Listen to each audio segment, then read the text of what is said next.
গণভোটকে challenge করে যে writ করা হয়েছে যে এই গণভোট বাংলাদেশের জনগণের পক্ষে না, বাংলাদেশের জনগণের জন্য এই গণভোট হয় না, এই সংবিধানে ছিল না, হাবিজাবি অনেক কথা আছে গণভোট নিয়ে। এখন কথা হইল এই গণভোটকে তো মানুষ ফাঁস করাইছে, 68% প্লাস মানুষে ভোট দিছে গণভোটের পক্ষে।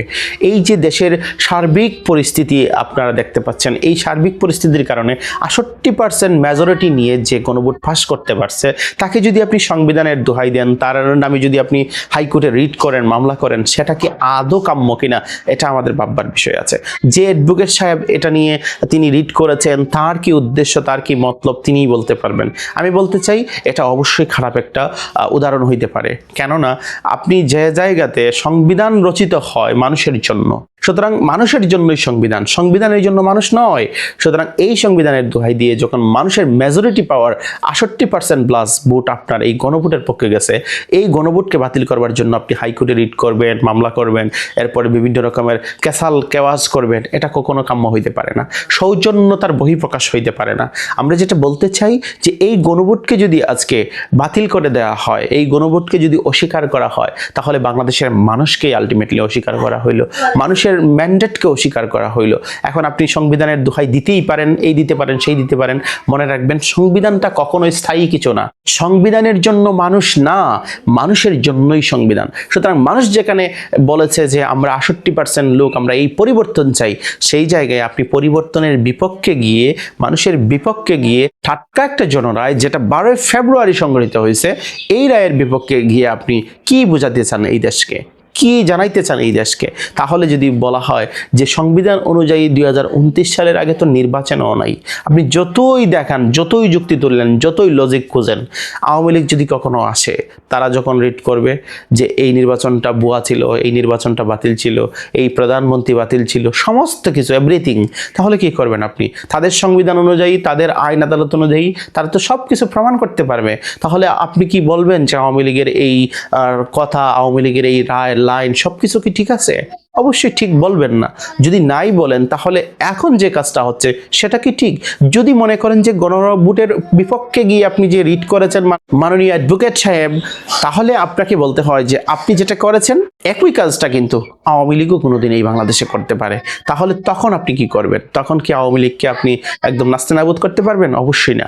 তখন আওয়ামী লীগের হাতে মন্ত্রণালয় থাকবে, প্রধানমন্ত্রী থাকবে, আওয়ামী লীগের হাতে মিনিস্ট্রি সব কিছু থাকবে, আওয়ামী লীগের হাতে এই বিচার, প্রশাসন সব কিছু থাকবে। তখন আপনার এই যে আপনি যেগুলো বলতেছেন, আপনি যেগুলো আইন দেখাইতেছেন, কোনো আইনই কাজ করবে না, কারণ এটা একটা ব্যাড কালচার হইতে পারে। কারণ আপনি যেখানে টাটকা জনরায়কে উপেক্ষা করতেছেন, সেই জায়গায় আপনার এই নির্বাচন পুরা প্রশাসন ব্যবস্থাকে কেন অশুদ্ধ বা কেন ভুল, কেন অবৈধ ঘোষণা করবে না, এই মর্মে তো তারাও রিট দায় করবে। এখন বলবেন আওয়ামী লীগ আসতেছে, আমি জানলাম কেমনে? আমি আওয়ামী লীগ আসতেছে বা আসবে সেটা আমি জানলাম, এটা এইভাবে জানতে পারছি যে পর্যায়ে, যে পরিমাণ আওয়ামী লীগের অফিস উদ্বোধন হইতেছে, আওয়ামী লীগের তুরজোর শুরু হয়েছে।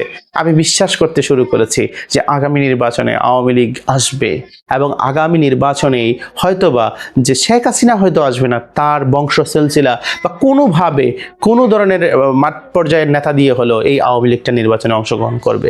হ্যাঁ, এটাই বাস্তবতা। আর এই বাস্তবতাকে সামনে রেখে আমি বলতেছি যে আওয়ামী লীগ আসবে, কারণ আওয়ামী লীগকে তো কেউ নিষিদ্ধ করবে না। আওয়ামী লীগকে ইন্টারিম নিষিদ্ধ করেছে, বিএনপির সরকার এই আওয়ামী লীগকে অফেন্ড করে দিচ্ছে, আওয়ামী লীগকে এখন আইনগতভাবে বৈধতা দেওয়া হবে। এটা হয়তো কিছুদিন সময় সাপেক্ষ যাবে, একটা প্রসিডিওর যাবে, কিন্তু তারা আসবে। তাই বলতেছি আপনি যে কাজটা এখন করবেন, সেই কাজটা যেন ভবিষ্যতে আপনাকে প্রশ্নের মুখোমুখি না করে, সেই কাজটাতে আপনি ফোকাস করতে হবে। এখন হয়তো বা অনেকেই বলবেন যে আমাদের তো ভবিষ্যতে কি ফোকাস করলো না করলো সেটা কোনো বিষয় না, আমাদের কাজ হচ্ছে ক্ষমতায় যেহেতু আসছি, কিছু যদি আমরা বিদেশে অনেক কিছু আমরা করে ফেলবো, আমরা সব কিছু সেটেল করে ফেলবো। তারপরে যদি আওয়ামী লীগ আসেও, আইসা যদি অবৈধ বলে, কিংবা জামাতও আসে, জামাত আইসা যদি অবৈধ বলে, তাহলে আমাদের তো কিচ্ছু আসে যায় না ভাই, কারণ আমরা ইতিমধ্যে বলবো, বিদেশে ব্যাংক বলবো, ব্যাস খুব শান্তিতে থাকবো। তাহলে বলতে হয় যে এই সময় তো সময় না, সময় তো আরও আসবে। এই সময়গুলো কিভাবে আপনি প্রশ্নের মুখোমুখি হবেন? কারণ এমন এক জীবন গঠন করতে হবে, এমন এক সরকার পরিচালনা করতে হবে যেখানে মানুষের ভালোবাসা থাকবে, মানুষের আনন্দ অশ্রু থাকবে, যেখানে মানুষের ঘৃণা নিয়ে যদি আপনি চলে যান, তাহলে মনে রাখবেন ঘৃণিতই থেকে যাবেন, কখনোই ভালো কিছু হইতে পারবেন না। এজন্য আমরা বলবো যারা রাষ্ট্রপক্ষের হোক বা যে আইনজীবী হোক, আমি তাকে নিয়ে এত চর্চা করতে চাই না। তিনি যেভাবে এই যে রিট দায়ী করে করেছেন, সেটা তিনি সাহস কোথায় থেকে পেয়েছেন তিনিই ভালো জানেন, এটা জনগণও জানে। আপনারা কমেন্টেও জানাতে পারেন কোথায় থেকে পেয়েছেন।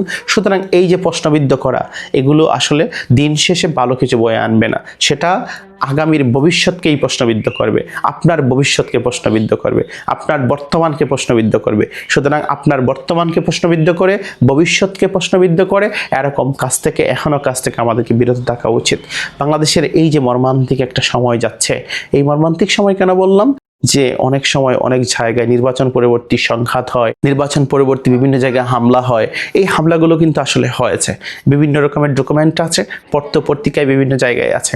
কিন্তু এই যে হামলা মামলা, বিভিন্ন রকমের ভিন্নমতকে দমন পীড়ন করা, এটা কখনোই একজন আদর্শ সরকারের পরিচালনার যে মূল পদ্ধতি সেটা হইতে পারে না। কারণ একটা সরকার চলেই তো বিরোধী দলকে কেন্দ্র করে, তার জনশক্তিকে কেন্দ্র করে।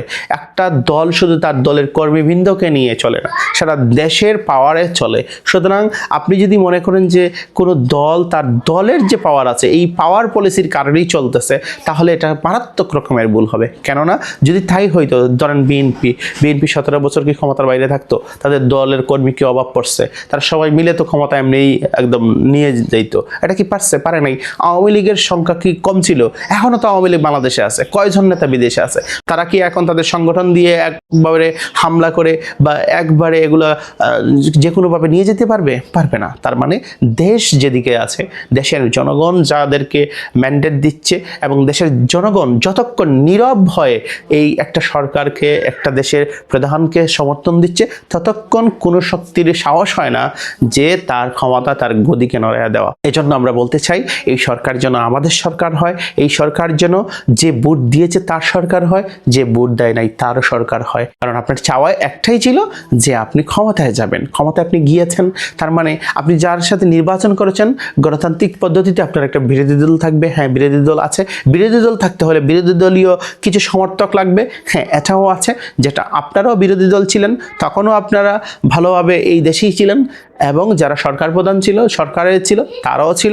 সুতরাং এই যে সমঝোতার রাজনীতি, এই যে একটা জনবান্ধব রাজনীতি, শান্তিপূর্ণ রাজনীতি, এটা যদি আমরা প্রতিষ্ঠা না করতে পারি, এটা যদি আমরা ভালোভাবে এস্টাবলিশমেন্ট করতে না পারি, তাহলে আমাদের রাজনীতির বাস্তবতা, আমাদের বাংলাদেশের রাজনীতি আসলেই একদম খুব বাজেভাবে ফল করবে।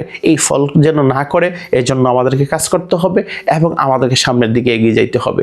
এই যে নরম নরম কুসুম কুসুম আলোচনা করছি, এই কুসুম কুসুম আলোচনা হয়তো অনেকের কাছেই খারাপ লাগবে, কিন্তু বলতে চাই, চিল্লা পাল্লা করেই, তর্জন গর্জন করলেই কোনো জিনিস ভালো হয় না। এজন্যই দেশের শান্তির জন্য, দেশের নিয়ম শৃঙ্খলা রক্ষা করবার জন্য, এবং দেশকে আমরা যেন সঠিক ট্র্যাকে রেখে সামনের দিকে এগিয়ে যেতে পারি, এটাকে আমরা যেন খুব ভালোভাবে ধারণ করতে পারি, এই জায়গাতে আমাদেরকে আসলেই ফোকাস করতে হবে। তাই পরিশেষে একটা কথাই বলবো, যে গণভোটকে যদি আজকে বাতিল করবার পায়তারা করা হয়, কোনোভাবে বাতিল করা দেওয়া হয়, মনে রাখবেন কোনো না কোনো দিন এই 26-এ অনুষ্ঠিত নির্বাচন, এই অন্তর্বর্তী সরকার সমস্ত প্রসেস একদিন ভুলণ্ঠিত হবে, একদিন সেটাও প্রশ্নের মুখোমুখি হবে, এবং এই সিস্টেমটাকেই অবৈধ ঘোষণা করে যারা এই সিস্টেমের সাথে জড়িত তাদের বিরুদ্ধে হয়তো মামলা, হামলা, এমনকি ফাঁসিও হইতে পারে, অনেক কিছুই হইতে পারে। এটা কি হইতে পারে সেটা আমরা জানি না। যে আসবে ক্ষমতায় তাদের মন মানসিকতার উপর নির্ভর করে যে কি হবে। আসলে আমরা বাংলাদেশের মানুষ যারা আছি, তারা হয়তো আমরা খেলার পুতুল, এবং আমরা মনে হয় এই রাজনৈতিক দলগুলোর আমরা ব্যবহারের জিনিসই পরিণত হইলাম। আসলে আমরা সুনাগরিক, এবং শান্তি এবং শৃঙ্খলার সাথে হয়তো আমরা বাংলাদেশে বাঁচতেও পারবো না, এটাই হয়তো আমাদের নিয়তি। কারণ আমরা এই বাংলাদেশে জন্মগ্রহণ করেছি, যে বাংলাদেশ আমাদেরকে স্বাধীনতার পরিবর্তে আমাদেরকে পরাধীনতাই উপহার দেয়, আমাদেরকে আজাদির পরিবর্তে গোলামি উপহার দেয়, আমাদেরকে শান্তির পরিবর্তে অশান্তি উপহার দেয়। এই বাংলাদেশে আমরা চাই না। আমরা ওই বাংলাদেশ চাই যে বাংলাদেশে আমরা আজাদি উপভোগ করব, যে বাংলাদেশে আমরা শান্তি উপভোগ করব, যে বাংলাদেশে আমরা বাক স্বাধীনতা উপভোগ করব, যে বাংলাদেশকে আমরা সুন্দরভাবে এগিয়ে নিয়ে যাব। বিরোধী দল কখনো নিজের খায়াস পেটানোর জন্য সরকারি দলকে বাধাগ্রস্ত করবে না, আবার সরকারি দল তাদের নিজের খায়াসকে এস্টাবলিশমেন্ট করার জন্য বিরোধী দলের উপর দমন পীড়ন করবে না। এই বাংলাদেশ আমরা চাই।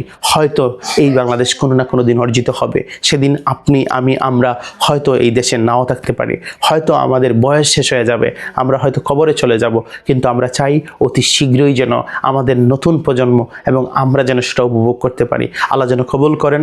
সবাই ভালো থাকবেন।